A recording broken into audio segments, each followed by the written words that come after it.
যখন তখন খুলে দেয় বাঁধ। একে তো দিন দিন নাজুক হচ্ছে উত্তরাঞ্চলের বন্যা পরিস্থিতি, এরই মধ্যে তিস্তা ব্যারেজের বেশ কয়েকটি গেট খুলে দিয়েছে ভারত। বর্ডারে নির্বিচারে করা হয় হত্যা। 2015 থেকে 19 সাল পর্যন্ত পরিসংখ্যানে দেখা যায় বাংলাদেশ ভারত সীমান্তে 1.5 শতাধিক বাংলাদেশি নাগরিকের মৃত্যু হয়েছে। অর্থাৎ সাহায্য করার অভিনয় করে আসলে কতটুকু সাহায্য করেছে ভারত আমাদের? চলতি মাসেই ভারতের সেরাম ইনস্টিটিউটের মাধ্যমে অক্সফোর্ডের করোনা ভ্যাকসিন পাচ্ছে বাংলাদেশ। এমনটি যখন আশা করছিল সরকার, তখনই ভারতের করোনা ভাইরাস ভ্যাকসিন রপ্তানি বন্ধের খবর আসে গণমাধ্যমে। ইন্ডিয়া কখনো কি বাংলাদেশের বন্ধু রাষ্ট্রের মতো আচরণ আসলেও করেছে, নাকি বন্ধুত্বের বেশ ধরে বাংলাদেশের জন্য ইন্ডিয়া একটি মির্জাফর? চলেন আলোচনা করা যাক। আমি KM জুলকারনাইন, বাংলাদেশের একজন সাধারণ নাগরিক, আছি আপনাদের সাথে। ভারত আমাদের বন্ধু নাকি শত্রু, সেই প্রশ্নটা উঠলেই একদল মানুষ বলে উঠবে যে ভাই, ভারত তো আমাদের মুক্তিযুদ্ধের সময় অনেক পরিমাণে সহায়তা করেছিল। আদতেই মুক্তিযুদ্ধের সময় ভারতের করা কর্মকাণ্ডগুলো কতটুকু আসলে সাহায্য ছিল তা জানার জন্য আমাদেরকে ইতিহাসের দিকে তাকাতে হবে। 1947 সাল থেকেই ভারত এবং পাকিস্তানের মাঝে সমস্যা শুরু হয় কাশ্মীর নিয়ে, এবং সেই সমস্যারই আমরা চূড়ান্ত রূপ দেখতে পাই 1965 সালে হওয়া ভারত পাকিস্তান যুদ্ধে।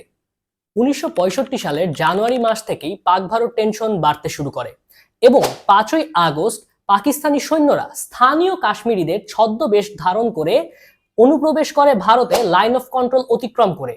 এবং এরই পরিপ্রেক্ষিতে 15ই আগস্ট ভারত আক্রমণ করা শুরু করলে একটি পূর্ণাঙ্গ যুদ্ধ শুরু হয়, এবং পরবর্তীকালীন সময়ে জাতিসংঘের হস্তক্ষেপে 21 সেপ্টেম্বর ভারত এবং 22 সেপ্টেম্বর পাকিস্তান যুদ্ধবিরতিতে স্বাক্ষর করতে বাধ্য হয়। কিন্তু এখান থেকে দুটি বিষয় উঠে আসে।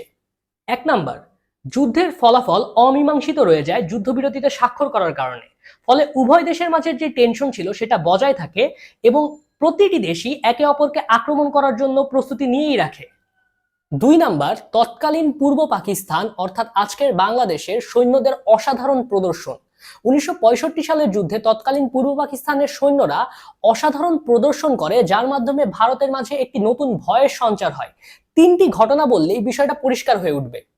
1965 সালের পাক ভারত যুদ্ধে বাংলার লেফটেন্যান্ট কর্নেল আতিক হক মাত্র 4টি ব্যাটালিয়ন নিয়ে যে দক্ষতার প্রদর্শন করেন, তার জন্য পরবর্তীতে পাকিস্তান সরকার বাধ্য হয়ে তাকে সর্বোচ্চ সামরিক পদক প্রদান করে।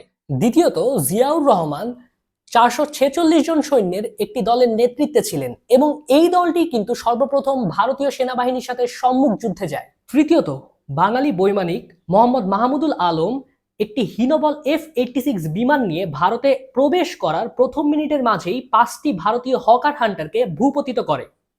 1965 সালের পাক ভারত যুদ্ধে এরকম আরো অনেক ঘটনা আছে যেখানে বাঙালিরা নিজেদের বীরত্বের পরিচয় দিয়েছে, এবং এই কারণেই 1965 সালের যুদ্ধের পরবর্তীকালীন সময়ে ভারতের জন্য ভারতের দুই দিকেই থাকা ইস্ট পাকিস্তান এবং ওয়েস্ট পাকিস্তান একটি মূর্তিমান আতঙ্ক হয়ে দাঁড়িয়েছিল, কারণ দুই দিক থেকেই সেনার আক্রমণ হওয়ার বিপুল পরিমাণ সম্ভাবনা ভারত সবসময় নিয়ে রেখেছিল।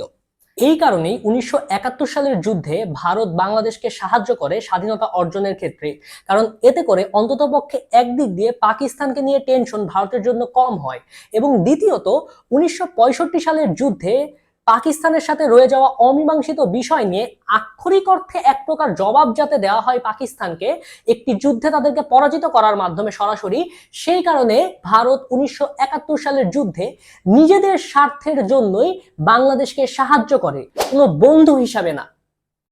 স্বাধীন বাংলাদেশে আমাদের বন্ধু রাষ্ট্র ভারত সর্বপ্রথম যে কাজে ভূমিকা রাখে তা হলো আমাদের পার্বত্য চট্টগ্রাম যেন বাংলাদেশ থেকে বিচ্ছিন্ন হওয়া সম্ভব হয় সেই বিষয়টা নিশ্চিত করার ক্ষেত্রে তারা কাজ করে।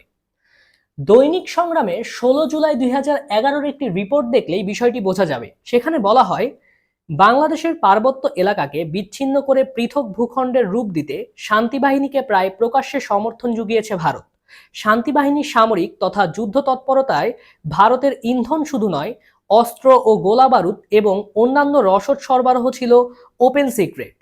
এছাড়াও 1998 সালের 11 জুন নিউ ইয়র্ক টাইমসের প্রতিবেদক সঞ্জয় হাজারিকার এক প্রতিবেদনে উল্লেখ করা হয়, 1 দশকের বেশি সময় ধরে ভারত গোপনে অর্থ ও অস্ত্র দিয়ে সীমান্তের উপজাতীয় বিদ্রোহীদের বাংলাদেশের মতো একটি স্বাধীন দেশের বিরুদ্ধে সংগ্রহ চালিয়ে যাবার জন্য সহায়তা করে।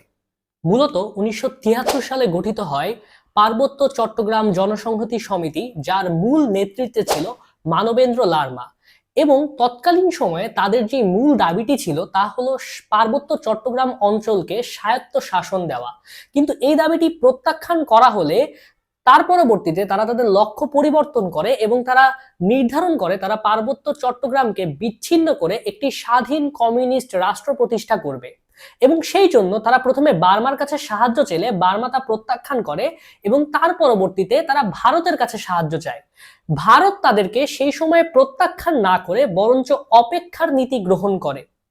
পরবর্তীতে 1975 সালে যখন কিনা বাংলাদেশের রাজনৈতিক পালাবদল হয় এবং জনসংহতি সমিতি তাদের বিচ্ছিন্নবাদী সশস্ত্র বাহিনী শান্তি বাহিনী গঠন করে, তখন গিয়ে ভারত প্রত্যক্ষভাবে এই জনসংহতি সমিতিকে সাপোর্ট দেওয়া শুরু করে। এবং ভারতের এখানে মূল লক্ষ্য ছিল পার্বত্য চট্টগ্রামকে বিচ্ছিন্ন করে প্রোটেক্টরেট স্টেটে নিয়ে যাওয়া এবং পরবর্তীতে সিকিমের মতো করে ভারতভুক্ত করে নেওয়া। এখন কোন একটা রাষ্ট্র, প্রতিবেশী রাষ্ট্র যারা কিনা নিজেদেরকে বন্ধু বলে দাবি করছে, যখন কিনা তারা এভাবে কোন একটা বিচ্ছিন্নবাদী গ্রুপকে সরাসরি সাপোর্ট করতেছে, তখন সেটা আসলে আমাদেরকে কি মেসেজ দেয়? আপনাদের কাছেই প্রশ্ন রেখে গেলাম।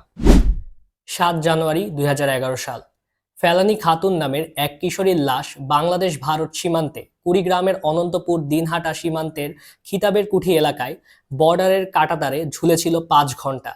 ভারতীয় সীমান্তরক্ষী বাহিনী বিএসএফ তাকে গুলি করে চোরা চালানকারী হিসাবে। এটা তো শুধু একটা ঘটনা, এরকম আরো বহু বহু বহু ঘটনা রয়েছে আমাদের বাংলাদেশের ইতিহাসে সীমান্তের দিকে। এই ভারতীয় বাহিনী বিএসএফ নির্বিচারে হত্যা করেছে অনেক বাংলাদেশিকে বর্ডারের দিকে। কারণ কি? কারণ তাদের কাছে অর্ডার ছিল শুট অ্যাট সাইটের। আমরা যদি কিনা মানবাধিকার সংস্থা অধিকারের হিসাবের দিকে তাকাই, তাহলে দেখতে পাবো 2000 সাল থেকে 2011 সাল পর্যন্ত 1064 জন বাংলাদেশি নাগরিককে বর্ডারে হত্যা করেছে বিএসএফ বাহিনী। শুধু হত্যা না, 2008 সালে 81 জন, 2009 সালে 25 জন, 2010 সালে 45 জন, এরকম ভাবে বিভিন্ন সময় বিভিন্ন সংখ্যায় বাংলাদেশি নাগরিকদেরকে অপহরণ করেছে বর্ডারে বিএসএফ বাহিনী। এরকম ভাবে প্রতিনিয়তই তথাকথিত বন্ধুরাষ্ট্র ভারত বাংলাদেশি নাগরিকদেরকে বর্ডারে হত্যা, গুম, খুন, নির্বিচারে শুট করা ইত্যাদি জঘন্য কর্মকাণ্ড করেই চলেছিল 1972 সালের শুরু থেকেই। নদী ইস্যু নিয়ে কথাবার্তা বলা শুরু করলে আলটিমেটলি শেষ করা যাবে না। কারণ নদীর পানি পাওয়ার মতো একটি অত্যন্ত মৌলিক বিষয়কে ভারত যেভাবে জটিল করে তুলেছে বাংলাদেশের জন্য, এবং নদীর পানি নিয়ে ভারত যেভাবে নিজেকে জল সন্ত্রাস রূপে প্রতিষ্ঠিত করেছে, তা অত্যন্ত জঘন্য। আমরা জানি যে যদি কোনো একটি নদী একাধিক দেশের মাঝে দিয়ে প্রবাহিত হয়, তাহলে সেই নদীটিকে আন্তর্জাতিক নদী কিংবা আন্তদেশীয় নদী বলা হয়। এখন এই আন্তদেশীয় বা আন্তর্জাতিক নদীর ক্ষেত্রে জাতিসংঘের নিয়ম নীতি কিরকম, আমরা সেদিকে তাকাই। জাতিসংঘের নদী আইন অনুযায়ী যেসব দেশ তাদের সীমানার মাঝে একটি আন্তর্জাতিক জলপথ ব্যবহার করে, তাদের অন্য দেশগুলো ক্ষতি না করার জন্য সকল উপযুক্ত ব্যবস্থা গ্রহণ করতে হবে। যদি কোনো দেশ অন্য দেশের ক্ষতি করে, তাহলে ক্ষতি হওয়া দেশটির সাথে আলোচনা করে সেই ক্ষতি দূর করার বা কমানোর চেষ্টা করতে হবে। প্রয়োজনে ক্ষতিপূরণও দিতে হবে। কিন্তু ভারত বছরের পর বছর আমাদের ন্যায্য পানির যে অধিকার, সেই অধিকারকে ক্ষুণ্ণ করে আসছে এবং আমাদেরকে প্রাপ্য আমাদের ন্যায্য পানিটুকু দিচ্ছে না বছরের পর বছর ধরে। তারা বিভিন্ন বাঁধ নির্মাণ করার মাধ্যমে যেভাবে আমাদের পানির অধিকারকে খর্ব করছে, তা অত্যন্ত জঘন্য একটি কাজ। সিকিমে বাঁধ নির্মাণ করে তিস্তা নদীর পানি নিয়ন্ত্রণের মাধ্যমে ভারত বাংলাদেশের উত্তরবঙ্গে শুষ্ক মৌসুমে উপহার দিচ্ছে খরা, এবং যখন কিনা বর্ষা মৌসুম আসছে তখন আমাদেরকে উপহার দিচ্ছে বন্যা। এবং একইভাবে করে স্বাধীনতার পরবর্তীকালীন সময় থেকেই ফারাক্কা বাঁধের মাধ্যমে আমাদের অধিকার খর্ব করা শুরু করে পদ্মা নদীর ক্ষেত্রে। এবং সম্প্রতি 31 বছর পর ডুম্বুর বাঁধ খুলে দেওয়ার মাধ্যমে ভাসিয়ে দেওয়া হলো আমাদের ফেনী জেলাকে। এভাবে করেই ভারত নিজেকে বন্ধুরাষ্ট্র দাবি করলেও দিন শেষে বাংলাদেশের ক্ষেত্রে হয়ে দাঁড়িয়েছে জল সন্ত্রাস। সবশেষে 2008 সাল থেকে 2024 সাল পর্যন্ত হাসিনার মতো একজন স্বৈরাচারী শাসককে খুনি স্বৈরাচারী শাসকে পরিণত করতে প্রত্যক্ষভাবে সাহায্য করেছিল এবং মদত ছিল ভারতের।